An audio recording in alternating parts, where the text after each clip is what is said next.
ఈరోజు పొద్దున పేపర్లో చూసాం. తెలంగాణలోడట ఒక బీఆర్ఎస్ ఎక్స్ ఎమ్మెల్యే ఇంట్లో చిందు విందు అని ఒక పార్టీ చేసుకున్నారట. ఆ పార్టీలో పోలీస్ రేడ్ అయ్యిందట. ఆ రేడ్ అయితే మన ఆంధ్ర రాష్ట్రానికి చెందిన ఏలూరు ఎంపీ పేరేంటి పుట్టా మహేష్ అట.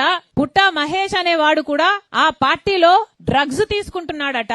డ్రగ్స్ ని ఆ పార్టీని వీళ్ళు రేడ్ చేసినందుకు వీళ్ళందరూ కలిసి పోలీసుల మీద కాల్పులు కూడా జరిపారట.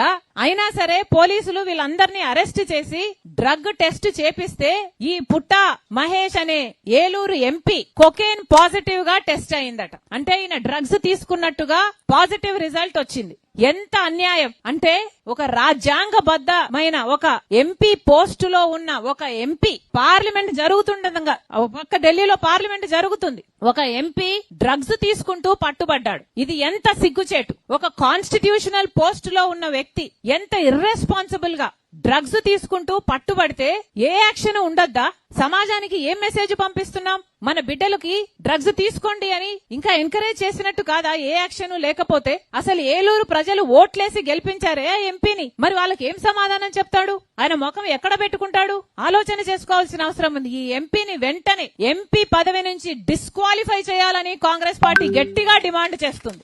అంతేకాదు డ్రగ్స్ అయితే విచ్చలవిడిగా అందుబాటులో ఉన్నాయి. జగన్మోహన్ రెడ్డి గారు ముఖ్యమంత్రిగా ఉండంగా పక్కన విశాఖపట్నం పోర్టుకి కంటైనర్లలో డ్రగ్స్ దిగుమతి అయ్యాయి. చూసాం, మనందరం పేపర్లో చూసి ఆశ్చర్యపోయాం. చంద్రబాబు గారు చెప్పిన మాటేమో డ్రగ్స్ మీద మేము డేగ కన్నుతో పరిశీలన చేస్తాం, డ్రగ్స్ ని పూర్తిగా అరికట్టాం, ఉక్కుపాదం మోపుతాం, డ్రగ్స్ రహిత ఆంధ్ర రాష్ట్రాన్ని చేస్తాం అని పెద్ద పెద్ద మాటలు చెప్పాడు చంద్రబాబు గారు. ఇప్పుడు ముఖ్యమంత్రిగా ఉన్నాడు మరి చంద్రబాబు గారు. మరి ఏం చేసినట్టు?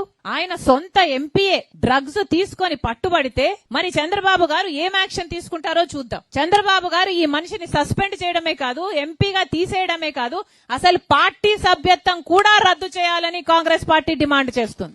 చంద్రబాబు గారిలో ఏ మాత్రం చిత్తశుద్ధి ఉన్నా ప్రజలకు ఒక ఎగ్జాంపుల్ సెట్ చేయాలి, లీడర్లకు ఒక ఎగ్జాంపుల్ సెట్ చేయాలి, యువతకు ఒక ఎగ్జాంపుల్ సెట్ చేయాలి అని ఏ మాత్రం చిత్తశుద్ధి ఉన్నా చంద్రబాబు గారు ఈ మనిషి చేత రాజీనామా చేయించాలి, ఆ పార్టీ నుంచి తీసేయాలని కాంగ్రెస్ పార్టీ డిమాండ్ చేస్తుంది. నాయకులు బాగుంటేనే ప్రజలు బాగుపడతారు. నాయకులు బాగలేకపోతే, వాళ్ళలో చిత్తశుద్ధి లేకపోతే ప్రజలు ఎప్పటికీ బాగుపడరు.